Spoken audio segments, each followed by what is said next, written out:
Selamat pagi, Bapak Ibu yang dikasihi Tuhan Yesus. Salam damai sejahtera bagi kita semua.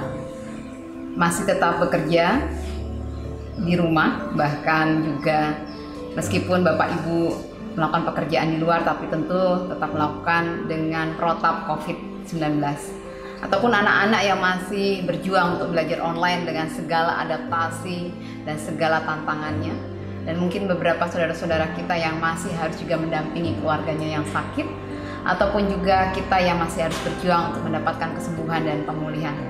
Selamat pagi, salam damai sejahtera bagi kita semua. Dan pagi hari ini kita akan merenungkan dan mendengarkan firman Tuhan. Dan sebelumnya saya mengajak kita semua untuk bersatu hati di dalam doa. Mari kita berdoa. Tuhan, kami bersyukur untuk kasih setia-Mu yang pagi hari ini menolong kami dan menguatkan kami semua. Dan kiranya pagi hari ini firman-Mu akan menjadikan berkat bagi hidup kami, yang memahami kuasa Tuhan yang besar dan kasih setia Tuhan yang kuat dalam hidup kami. Di dalam nama Kristus Yesus kami berdoa. Amin. Bapak Ibu yang dikasihi Tuhan Yesus, ada orang yang berkata demikian, nanti sajalah, kalau sudah tua atau sudah mau berakhir di dunia ini, baru saya akan bertobat dan minta ampun sama Tuhan. Kan Tuhan itu Maha Pengasih, Maha Pengampun.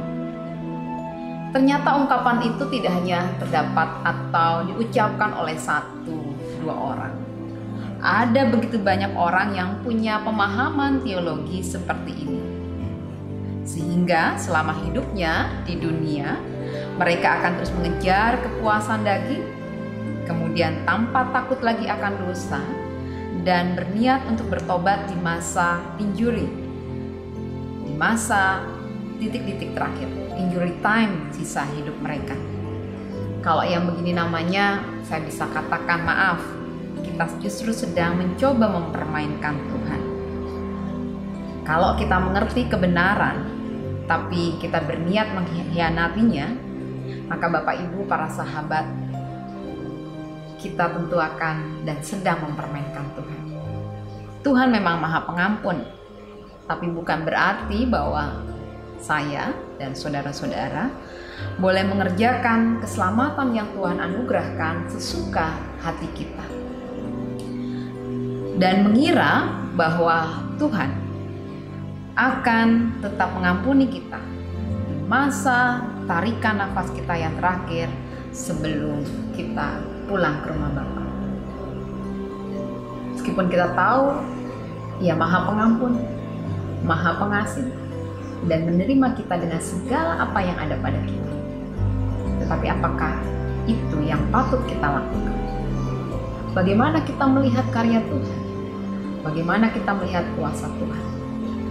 Dan saya mengajak kita untuk membaca firman Tuhan dari kitab Injil Matius pasal 17 ayat yang ke-6 sampai dengan ayatnya yang ke-9.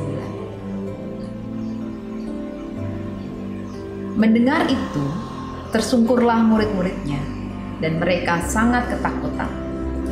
Lalu Yesus datang kepada mereka dan menyentuh mereka sambil berkata, "Berdirilah, jangan takut." Dan ketika mereka mengangkat kepala, mereka tidak melihat seorang pun kecuali Yesus seorang diri. Pada waktu mereka turun dari gunung itu, Yesus berpesan kepada mereka, "Jangan kamu ceritakan penglihatan itu kepada seorang pun sebelum Anak Manusia dibangkitkan dari antara orang mati." Demikianlah firman Tuhan. Yang berbahagia adalah kita yang karena firman Tuhan ini melihat kuasa Tuhan dalam ketakjuban, dan kemudian menjalani ketakjuban itu dengan rasa takut dan hormat kepada Dia. Bapak Ibu yang dikasihi Tuhan dan saudara-saudara dan anak-anakku juga yang ada di rumah, waktu Tuhan tidak ada yang tahu bagaimana Ia datang menemui kita dan mengerjakan segala sesuatu dalam hidup kita. Tetapi respon kita adalah respon yang harusnya tetap tanggap, respon yang harusnya tetap sedia menerima segala karya Tuhan. Bacaan kita pada pagi hari ini adalah bagian dari perikop di mana Yesus dimuliakan di atas gunung. Pada waktu itu murid-murid Yesus, Petrus, Yakobus, dan Yohanes bersama dengan Yesus melihat bagaimana Yesus sangat dimuliakan.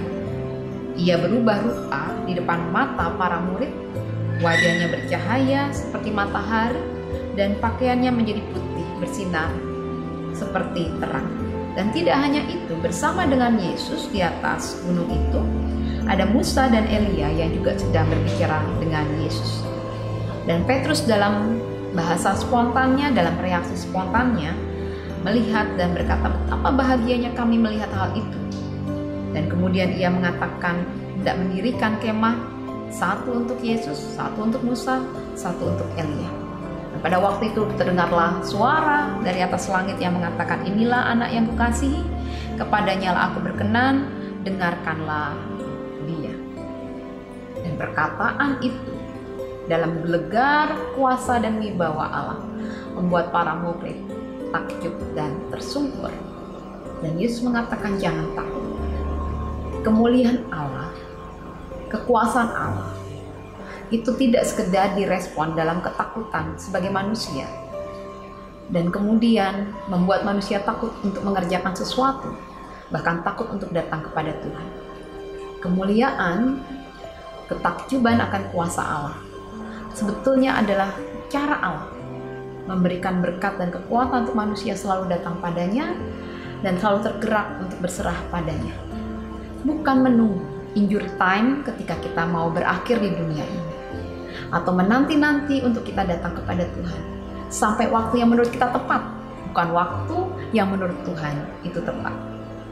Dan saat ini Tuhan berkata, waktu yang tepat adalah ketika kita bisa memahami dan terus belajar memahami dan terus merasakan kehadiran Tuhan dan berkenan Allah terus hadir di hadapan kita.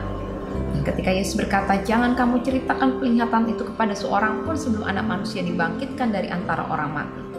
Sesungguhnya Tuhan terus memberikan kesempatan bagi kita untuk mendewasakan pengalaman iman kita, datang kepada Tuhan, belajar memahami Dia, dan kemudian menjadi berkat bagi banyak orang.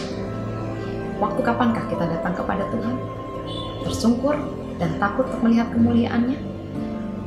Menunggu waktu yang menurut manusia? Menunggu ajal kita? Tidak. Tuhan sediakan waktu itu saat ini. Tuhan memberkati kita semua. Amin.